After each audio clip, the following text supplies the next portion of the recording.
시편 23편은 하나님과 우리 관계를 양과 목자의 관계로 비유해서 말씀해 주고 있습니다. 1절에 여호와는 나의 목자시니 내게 부족함이 없으리로다.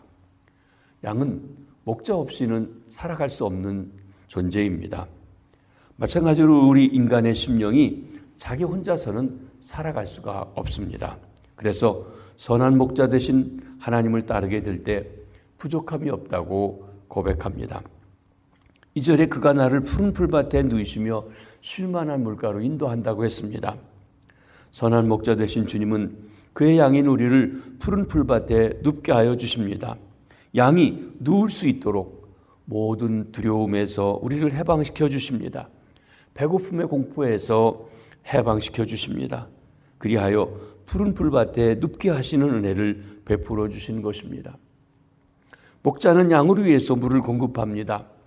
이슬에 맺힌 풀을 뜯게 합니다. 깊은 우물에서 물을 길어 올리기도 합니다. 산골짜기에 흐르는 시냇가로 인도하여 그를 마실 수 있도록 인도해 주는 것입니다.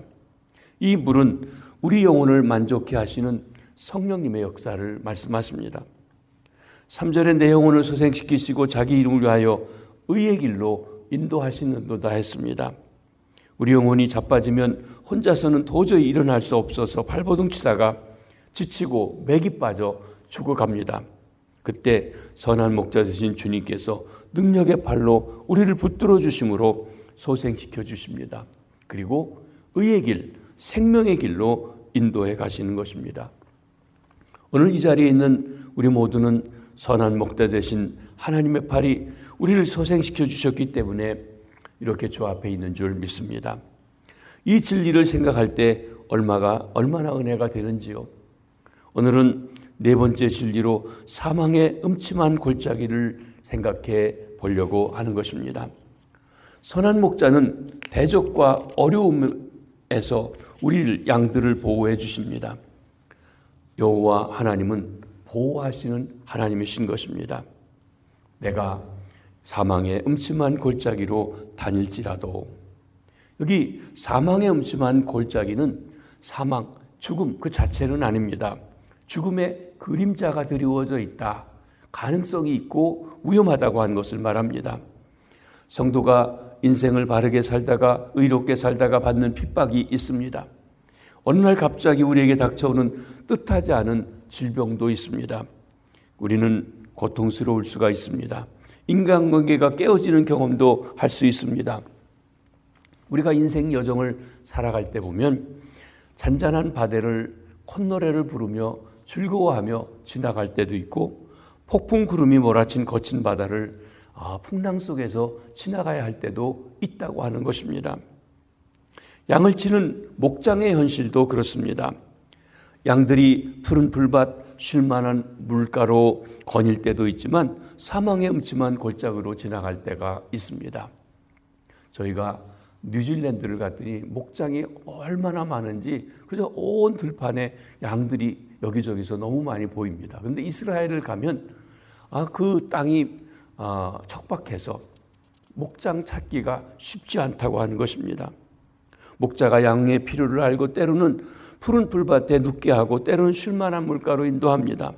그런데 바로 그 목자가 때로는 양들을 이끌고 사망의 음침한 골짜기, 사망의 그 그림자가 드리워진 그곳을 지나갈 때가 있다고 하는 것입니다. 넓고 푸른 초장이 많은 곳에서는 그렇지 않을지 모르지만 초장이 없는 가나안 땅 같은 곳에서는 더욱 그러한 것입니다. 한 곳의 풀을 다 먹고 새로운 초장으로 옮겨갈 때는 꼬불꼬불 골목길, 우리 부른 찬송처럼 사망의 험한 산길을 지나갈 때도 있습니다. 그때 그 주변에 늑대와 여우, 들짐승들이 그들을 넘실거리고 넘보고 있습니다. 사망의 그림자가, 음침한 사망의 그림자가 그들에게 다가가고 있는 그때 목자는 그 길을 알고도 인도해 가고 있다고 하는 것입니다. 성경에 나오는 사람들도 사망의 음침한 골짜기를 지나가는 경험을 했던 경우들이 많이 있습니다. 우리가 잘 아는 욥이 그렇습니다. 욥은 성경 욥기에 보면 참으로 하나님과 온전한 관계에서 큰 축복을 받고 살았던 사람이었습니다. 10자녀가 행복하게 살았습니다. 소와 양과 나귀와 약대들이 수없이 많은 큰 부자이기도 했습니다. 그런데 그 모든 재산을 하루아침에 강도떼들에게 다 약탈당했습니다. 10자녀들이 맏형집에서 식물을 먹고 포도주를 마시는데 태풍이 불어와서 집이 무너져 모두 한순간에 죽었습니다. 그뿐 아닙니다. 발바닥에서 정수리까지 악창이 났습니다. 가려워서 견딜 수 없어 기와 조각을 가지고 북북 긁고 있는 그런 아주 처참한 모습입니다. 그런 남편을 보기에 딱해 그 아내가 참 견디다 못해 뭐라고 얘기합니까? 그의 아내가 그에게 이르되 당신이 그래도 자기의 온전함을 굳게 지키느냐? 하나님을 욕하고 죽어라. 차라리 죽어버려라 하고 할 정도로 힘들고 어려운 시간을 지나갑니다. 욥의 세 친구가 재난을 당한 욥을 찾아왔습니다. 위로한다고 합니다. 근데 그들이 하는 말이 무엇입니까? 내가 뭔가 분명 잘못하고 죄를 지었으니 하나님께 징계를 받고 있으니 회개하고 돌이키라고 합니다. 우리가 어려울 때 돌아보아야 되지만 친구들이 말하는 그런 잘못을 욥이 한 것은 아니었습니다. 때로 우리가 말로 상처난 곳에 소금을 뿌리는 친구들이 옆에서 위로한다고 있을 수도 있다는 것입니다. 분명 온전하고 의로운 욥이 사망의 음침한 골짜기를 지나가고 있었던 것입니다. 오늘 본문에 속한 시편 23편을 기록한 다윗도 사망의 음침한 골짜기를 인생에서 살아간 적이 있습니다. 자기가 충성을 바쳤던 주군이고 자기의 장인이기도 했던 사울이 그렇게 자기를 죽이려고 쫓아다녔습니다. 다윗은 수없이 죽음의 위기, 사망의 음침한 골짜기를 지나가야만 했습니다. 그러나 무엇보다도 사랑하는 아들 압살롬이 반역을 일으켜 맨발로 머리를 풀고 예루살렘을 쫓겨나갈 때 그는 사망의 음침한 골짜기를 지나가야 했습니다. 시므이라고 하는 보잘것없는 이가 돌을 던지며 저주하는 말을 합니다. 그렇게 믿었던 사람들이 등을 돌리고 배신을 합니다. 분명 사망의 음침한 골짜기를 지나가는 것이었습니다. 하나님의 백성 이스라엘 민족도 민족적으로 사망의 음침한 골짜기를 지났던 적이 있습니다. 하나님의 백성이라고 자부하던 이스라엘 백성들이 하나님을 모르는 이방인 야만으로 여겼던 바벨론의 침공을 받습니다. 그들이 쌓아두었던 재산을 다 약탈당합니다. 부녀자들이 겁탈당합니다. 성전이 불타고 성전 기물들이 저들의 술잔이 되어 조롱거리가 되어버렸습니다. 나아가 바벨론까지 끌려가 포로자 생활을 해야만 했습니다.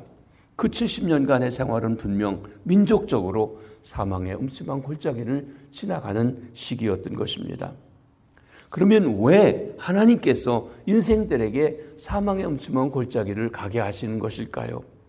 목자가 왜 알면서도 양들을 데리고 사망의 음침한 골짜기를 지나가시는 것일까요? 새로운 풀밭, 새로운 초장으로 옮겨가려고 하는 것입니다. 아까도 말씀드렸지만 이스라엘 땅은 푸른 초장이 많지 않습니다. 한 초장에서 양들에게 풀을 먹인 후에 목자는 또 다른 초장으로 옮겨가야 합니다. 그때 골짜기와 산길을 지나가야 하는데 그 길 주변에 늑대와 이리, 때로는 곰과 사자 등이 양을 노리고 있습니다. 그럼에도 불구하고 목자는 양떼를 이끌고 사망의 음침한 골짜기를 지나 새로운 풀밭을 향해 지나가는 것입니다. 두 번째로는 죄 때문에 받는 징계도 있습니다. 이때는 회개하고 하나님께 돌아와 하나님을 의지하며 바른 관계를 갖도록 하는 것입니다. 다윗은 우리아의 아내 바세바를 범하고 우리아를 무고하게 전쟁에서 죽도록 했던 그 죄값으로 사망의 음침한 골짜기를 지나가야만 했습니다. 이스라엘은 하나님의 백성이면서도 우상을 숭배하고 하나님을 떠나 방종한 삶을 살았던 죄값으로 바벨론 70년의 사망의 음침한 골짜기를 지나가야만 했습니다. 그러나 하나님은 죄에 대한 징계와 심판을 통해 그들이 진정 회개하고 하나님과 바른 관계 속에 돌아와 의의 길로 인도하시기 위해서 사망의 음침한 골짜기를 지나가도록 허락하신 것입니다. 때로는 풍부하게 단련해서 풍부하게 인도하시기 위해서 하나님이 사망의 음침한 골짜기를 들여보내시는 경우도 있습니다. 시편 66편의 기자가 이렇게 고백하는 부분입니다. 하나님이여, 주께서 우리를 시험하시되 우리를 단련하기를 은을 단련함 같이 하셨으며 주께서 우리를 끌어내사 풍부한 곳에 인도하셨나이다. 하나님이 인생을 단련하시고 하나님의 풍성한 생명을 주시고 아름다운 것을 주시기 위해서 단련하시는 과정에 사망의 음침한 골짜기 같은 것이 허락되고 있다고 하는 것을 봅니다. 그런데 사망의 음침한 골짜기를 지나갈 때도 해를 두려워하지 않는 것은 주께서 나와 함께 하심이라 그랬습니다.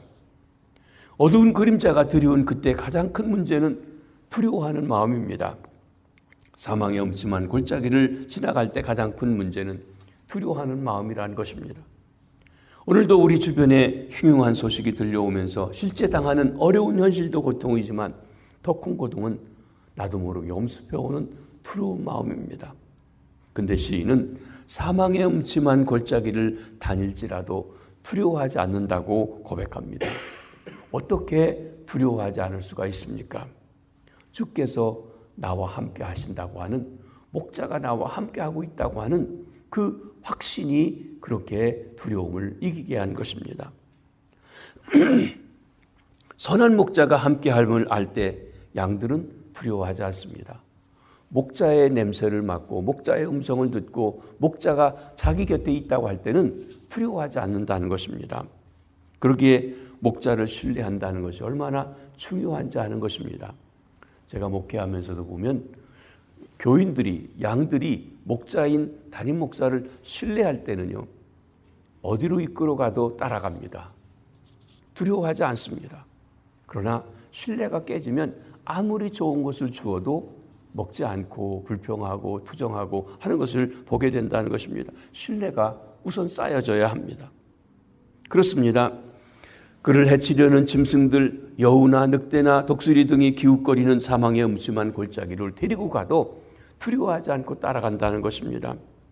선한 목자가 함께 있어 자기를 지켜줄 줄 알기 때문에 그렇습니다. 나의 목자 되신 하나님은 내가 당면한 문제보다도 더 크고 위대하신 능력의 주님이십니다. 사실 선한 목자는 이 골짜기를 너무나 잘 알고 있습니다. 그리고 골짜기를 통해서 얻게 될 유익을 알고 있습니다. 그는 이 골짜기를 통과했을 때 강해질 수 있는 우리의 삶의 가능성을 알기 때문에 그 길을 힘들지만 어렵지만 이끌어 가시는 것입니다. 우리는 잠잠히 선한 목자 되신 주님과 함께 이 골짜기를 지나가는 것을 배워야 합니다. 선한 목자 되신 주님께서 친히 말씀하신 것을 우리는 기억합니다. 볼지어다 내가 세상 끝날까지 너희와 항상 함께 있으리라. 여기 항상이라고 하는 말씀입니다. 건강해도 병들어도 함께 하십니다. 성공해도 실패해도 젊어서도 늙어서도 함께 하십니다. 살아있을 때도 또 죽어서도 영원히 항상 함께 하신다고 하셨습니다. 우리가 살아가는 이 세상에는 아무리 어렵고 힘겨운 일이 있어도 그것이 끝은 아닙니다. 막다른 골목은 아닙니다. 비록 사망의 음침한 골짜기가 있다 할지라도 실망과 낙심, 좌절에 빠지거나 포기할 것이 아니라 하나님과 동행하면 저 높은 곳을 향해 한 걸음 한 걸음 나아갑니다. 사랑하는 성도 여러분, 여러분의 삶을 살아가는 동안에 견디기 어려운 일이 있으신지요? 이렇게 한번 기도해 보시기 바랍니다. 하나님, 저로서는 정말 힘이 듭니다. 그러나 이것이 저의 심령을 더 높은 곳으로 데려가는 과정인 것을 압니다. 모든 것이 합력하여 선을 이루실 줄 믿습니다. 이렇게 어두운 날에 기도를 하면 선한 목자 되신 주님께서 바로 그곳에서 나와 함께 계심을 체험하게 됩니다. 저도 목회하면서 별의별 일을 다 겪어보았습니다. 그런데 그때는 정말 깜깜하고 막막하고 어쩔 줄 모르겠는데 그럼에도 믿고 매달리고 하면 하나님께서 그 모든 것을 정말 놀라웠도록 아름답게 해결하시고 풍성한 것으로 인도하신 것을 체험했던 것입니다. 그렇습니다. 두려움과 불안, 근심이 기도하는 순간 떠나가며 주의 도우심과 사랑을 맛보며 믿음 속에서 오는 마음의 평강을 누리게 해주는 것입니다. 사랑하는 성도 여러분, 하나님께서 사망의 음침한 골짜기에서 나와 함께 계시기 때문에 모든 일에 친히 주께서 관리하고 계시기 때문에 우리는 모든 일이 합력해서 선을 이루시는 줄 믿는 것입니다. 그래서 우리는 이 사망의 음침한 골짜기를 지나가는 동안 특별히 로마서 8장 마지막 부분에 있는 바울의 고백을 우리의 고백으로 하며 살아가야 합니다. 누가 우리를 그리스도의 사랑에서 끊으리요? 환난이나 곤고나 박해나 기근이나 적신이나 위협이나 칼이랴. 내가 확신하노니 사망이나 생명이나 천사들이나 권세자들이나 현재일이나 장래일이나 능력이나 높음이나 기쁨이나 다른 어떤 피조물이라도 우리를 우리 주 예수 그리스도 안에 있는 하나님의 사랑에서 끊을 수 없으리라. 골짜기는 깊고 어둡지만 우리는 이 골짜기를 통과하면서 우리 선한 목자 되신 주님의 신선한 위로를 받게 됩니다. 왜냐하면 주님께서 이 골짜기를 지나는 동안 그의 지팡이와 막대기로 우리를 안위하시기 때문에 그렇습니다. 주의 지팡이가 막대기가 나를 안위하시나이다. 여기 지팡이, 막대기 두 개를 했습니다. 지팡이는 원래 팔레스타인 지방에서 사용하던 것인데 요즘 노인들이 사용하는 게 구부러진 그것을 말합니다. 목자들은 이 지팡이를 거꾸로 가지고 길을 가다가 양이 곁길로 가게 되면 이렇게 끄집어 당기기도 하는 그런 것이기도 한다고 합니다. 이처럼 지팡이는 양들을 친밀한 관계 안으로 끄집어 들이는 역할을 합니다. 때로 양들이 말을 듣지 않을 때 목자는 지팡이로 툭툭 치기도 합니다. 제 길을 바로 가고 딴 길로 가지 않도록 경고하는 것입니다. 이렇게 지팡이는 양을 인도하는 데 사용합니다. 하나님의 지팡이는 성령님을 상징합니다. 주께서 우리를 개인적으로 대하시는 교제 안에 은혜로우신 성령님께서 말씀하시고 경고하시고 깨닫게 하시고 그래서 위로와 평안을 주시는 것입니다. 막대기는 흔히 그 무기로도 사용하는데 공격해오는 맹수들에게 공격하는 데 사용합니다. 목자는 자기 손에 꼭 다듬어진 막대기를 가지고 있다가 이 던져서 그 목표물을 맞추는 훈련을 오랫동안 한다고 하는 것입니다. 그래서 막대기는 자신과 양떼를 지키는 방어 무기가 됩니다. 목자들은 야생동물이 침입하면 이 막대기로 때려서 그들을 칩니다. 혹 막대기를 던져서 대적을 맞추거나 쓰러뜨리거나 쫓아내기도 합니다. 그래서 팔레스타인의 목자들은 항상 이 막대기를 주님이 주시는 은총이라고 고백한다는 것입니다. 또 목자들은 자기 양떼를 아름다운 곳으로 인도하기 위해서 복지를 허락해 주기 위해서 막대기를 사용하여 권징하기도 합니다. 목자들이 다소 행실이 나쁜 양들에게 막대기를 던져서 경고합니다. 만일 목자가 한 양이 무리를 이탈하여 곁길로 가거나 독초에 접근하거나 아니면 이런저런 위험한 그 일에 가까이 가게 되면 가차없이 막대기를 던져서 경고하는 것입니다. 그래서 그 양이 무리에게 다시 돌아올 수 있도록 해준다고 하는 것입니다. 여러분, 하나님의 양인 우리가 잘못된 길로 내려갈 때 갑자기 깜짝 놀랄 정도로 뜻밖의 우리 마음속에 들어와서 우리를 바로잡고 훈계하는 것이 곧 하나님의 말씀입니다. 종종 하나님의 말씀이 들려져 우리에게 인도하시고 들려져 경고하시게 되는 것입니다. 그리고 그 하나님의 말씀을 사용해서 우리의 양심에게 바른 행실로 깨우쳐 주시는 분이 살아계신 하나님, 우리의 선한 목자 되신 주님이십니다. 성령님께서 그렇게 역사하십니다. 우리는 이렇게 우리가 의의 길로 행하기를 원하시는 선한 목자 되신 주님의 관리와 보호 아래 있는 것입니다. 그러기에 막대기가 하나님의 말씀의 상징이라면 지팡이는 하나님의 성령님을 상징해서 말씀해 주십니다. 우리는 잘못된 길로 가는 우리를 경고하시는 주의 지팡이와 우리를 해하려고 달려드는 야생동물의 공격에서 막아주시고 보호하시는 주의 막대기가 항상 우리 주변에서 우리를 눈동자같이 보호하시고 지키시고 계시다는 것입니다. 그러기에 사망의 엄침한 골짜기를 지나가면서도 고백할 수가 있습니다. 내가 두려워하지 않습니다. 누구에게나 모양은 다르지만 인생에 사망의 엄침한 골짜기가 있습니다. 눈물의 골짜기, 또 인생의 골짜기가 사람마다 있다고 하는 것입니다. 선한 목자 되신 주님께서 그가 오신 목적을 말씀하셨습니다. 내가 온 것은 양으로 생명을 얻게 하고 풍성히 얻게 하려 합니다. 세상에서는 너희가 환난을 당하나 담대하라. 내가 세상을 이기었노라. 우리가 살아가는 동안 어떤 골짜기를 걷느냐가 하는 것이 문제가 아닙니다. 문제는 내가 이 골짜기를 어떻게 걷느냐 하는 것입니다.